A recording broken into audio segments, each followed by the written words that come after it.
Euronews. Wiadomości. Trump wycofuje USA z porozumienia paryskiego, a to powoduje debatę w Unii Europejskiej. Rosjanie zintensyfikowali ataki na ukraińskie miasta. Używają do tego irańskich dronów typu Szachet. W ciągu ostatnich godzin bezzałogowcy spadły m.in. na miasto Czerkasy, położone w centralnej części Ukrainy. Według relacji świadków szachedy obrały za cel kilka budynków mieszkalnych, pobliską szkołę oraz sklep. To jednak nie jedyne ukraińskie miasto, które w ciągu ostatniej doby padło ofiarą rosyjskich bombardowań.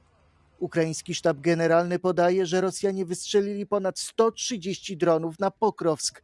To strategiczne, frontowe miasto, o które walczą Ukraińcy. Według doniesień medialnych w wyniku rosyjskich bombardowań uszkodzone zostały 3 budynki mieszkalne. Z kolei w Dnieprze zniszczonych zostało ponad 150 domów. W atakach ranne zostały również 2 osoby. Według lokalnych władz obrażenia poszkodowanych były na tyle poważne, że musieli zostać przewiezieni do szpitala. Ich stan pozostaje jednak stabilny. Świadkowie opisują, że atak był błyskawiczny i w ciągu kilku minut zamienił życie wielu w piekło. На мене. Я як заору. Дітей же ж треба було, син перейшов сюди, повна хата стекла, там перебіг сюди. Потім другий раз, як шандарахнуло. Ті двері відлетіли аж до окна. Це був, звісно, кошмар. Не думала, що в 40 років остатися під відкритим небом. Ataki Kremla rozszerzyły się również na północny wschód kraju. Zaatakowane zostało drugie co do wielkości miasto Ukrainy, Charków. Władze regionalne uspokajają jednak, że drony nie spowodowały znacznych szkód. Almost 3 years into the full-scale invasion of Russia into Ukraine, and we are hearing this year the messages from President Zelensky and the administration with some narrative changing. Ukraine is now speaking more from the position of a strong partner and the position of power addressing the world.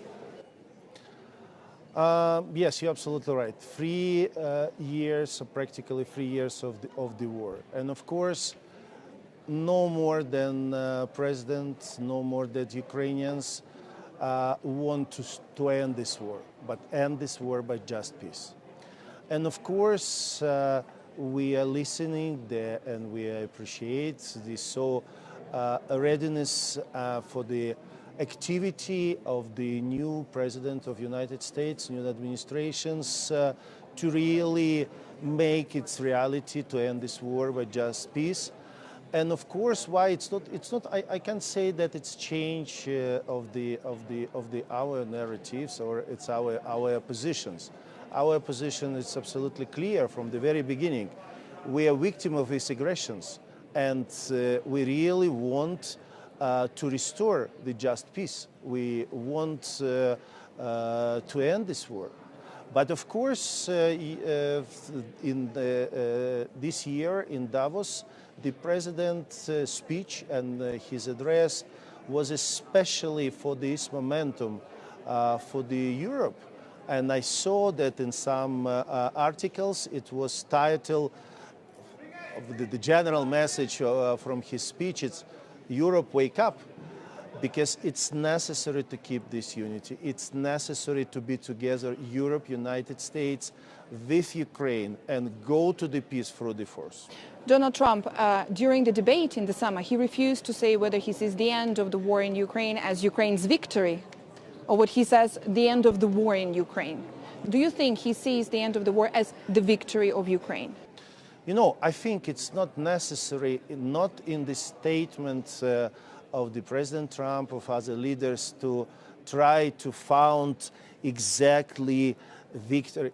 We are very clear, and the President Trump is a strong leader, and I absolutely sure, and we can hear it from him, from the new administration, the people who was nominee for new administration, what they are understanding. Everybody understands that this war it's necessary to end it by just peace.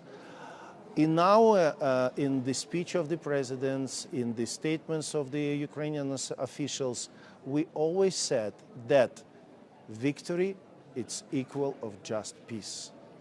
It means that for us, it's no alternative. We absolutely clearly understand what is just peace for Ukraine.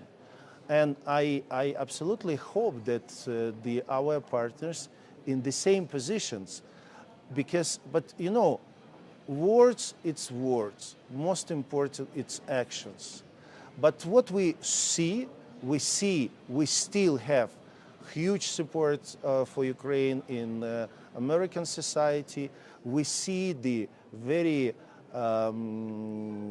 impressed figures of the support of the people in Europe. But of course, it's necessary to work what we are doing, to work, to talk, to explain why we are so looking for the consultation and continue dialogue with the new administrations, because we want to lose any days, any hours. It's important. Unfortunately, this terrible war is continuing. Do you think it can be the end of this war within the next 6 months, as we've heard? I don't like to mention exactly the terms, and believe me, I think nobody on this planet know exactly when it's ended, because if it will be depends of Ukraine, of the old democratic world, it will be finished tomorrow. But unfortunately, Putin, Russia wanted to end. They don't change their plan. And this is the war for Russia. It's not the war for territory. It's war against democracy. It's war against free world. They want to destroy Ukraine.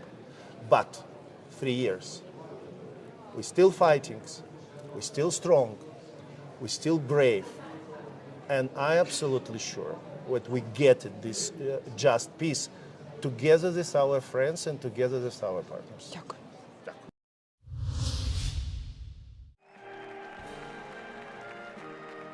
The golden age of America begins right now. With my actions today, we will end the Green New Deal. Decyzja prezydenta Donalda Trumpa o wycofaniu Stanów Zjednoczonych z paryskiego porozumienia klimatycznego już wzbudziła pewne kontrowersje w Unii Europejskiej. Porozumienie paryskie jest najważniejszym na świecie wysiłkiem na rzecz walki z rosnącymi temperaturami i idzie w parze z unijnym Zielonym Ładem. Prezydent Trump powiedział, że zmaksymalizuje produkcję ropy i gazu. We need to react. I think it's clear that we as European Union criticise the US withdrawal from the Paris Climate Agreement. We don't think that this is the right step forward, because tackling climate change is a global challenge and we're all in this together. Pierwsza administracja Trumpa wykonała podobny ruch w 2017 roku, ale prezydent Joe Biden odwrócił tę decyzję pierwszego dnia urzędowania w 2021 roku. W Parlamencie Europejskim nie wszyscy się z tym nie zgadzają. Majority of Greens, Social Democrats and also Christian Democrats, I think that it will be a reflection for them to change Green Deal, which is a huge obstacle for European economy to grow. Ale według europosła rzeczywistość jest okrutna.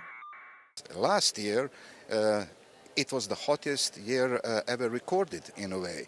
And I would like to ask Mr. Trump to see how he will deal with the Santa Ana strong winds which destroyed Los Angeles after he pulled out United States not only from the Paris climate deal but some other incentives aimed to combat climate changes. Jedyną pewną rzeczą jest to, że pierwsze ruchy Trumpa rozpoczęły poważną debatę w Unii Europejskiej na temat tego, jak powinna zareagować. Unia Europejska musi zwiększyć swoje wydatki na obronę, aby przygotować się na najgorsze i być w stanie bronić się samodzielnie, jeśli zajdzie taka potrzeba. Tak mówi wiceprzewodnicząca Komisji Europejskiej. Kaja Kallas powiedziała, że państwa członkowskie wydają średnio 1,9% swojego PKB na obronę, podczas gdy Rosja wydaje 9%. Dear colleagues, dear friends, dear guests, there should be no doubt in any of our minds that we need to spend more to prevent war. But we also need to prepare for war. We need to improve our capabilities. We need our defense industry to produce what we need. We must prepare for the worst. Według Callas w ciągu nadchodzącej dekady Unia Europejska będzie potrzebować co najmniej 500 miliardów euro, aby pozostać konkurencyjną w dziedzinie obronności, ale jak dotąd w długoterminowym budżecie Unii Europejskiej na lata 2021-2027 przeznaczono tylko około 13 miliardów euro. Zarządzono ewakuację dla ludzi żyjących w pobliżu gór na północ od Los Angeles po wybuchu kolejnego pożaru. Pożar Hughes, który według władz jest rozprzestrzeniany przez wiatr, szybko się rozrósł, spalając ponad 21 km² drzew i zarośli w ciągu pierwszych kilku godzin. Ciemny dym unosił się w pobliżu jeziora Castaic. Castaic znajduje się nieco ponad 60 km od dzielnicy Pacific Palisades, która doznała największych szkód pożarowych w Los Angeles. Palisades płonie już trzeci tydzień, doszczętnie spłonęło około 14 000 budynków. Południowa Kalifornia przygotowuje się na możliwy deszcz w weekend. Eksperci twierdzą, że nawet niewielka jego ilość może stworzyć nowe wyzwania, takie jak toksyczny spływ spalonych pozostałości po pożarze. Burmistrz Los Angeles Karen Bass poinformowała władze, aby przygotowały miasto na deszcz, żeby nie pogłębiać trwającego kryzysu i złagodzić wpływ na środowisko. We are beginning in a proactive way in anticipation of rain to make sure that if rain does come, that it doesn't add further to the crisis that we've been in. There's a lot of hazardous materials, toxics that could go into the ocean. We want to prevent that. W zarządzeniu wykonawczym Bass poleciła władzom usunięcie roślinności, wzmocnienie zboczy, zainstalowanie barier i wzmocnienie dróg. Możliwe weekendowe opady deszczu niosą ze sobą ryzyko powodzi, osunięć ziemi oraz spływów błota i toksycznych zanieczyszczeń.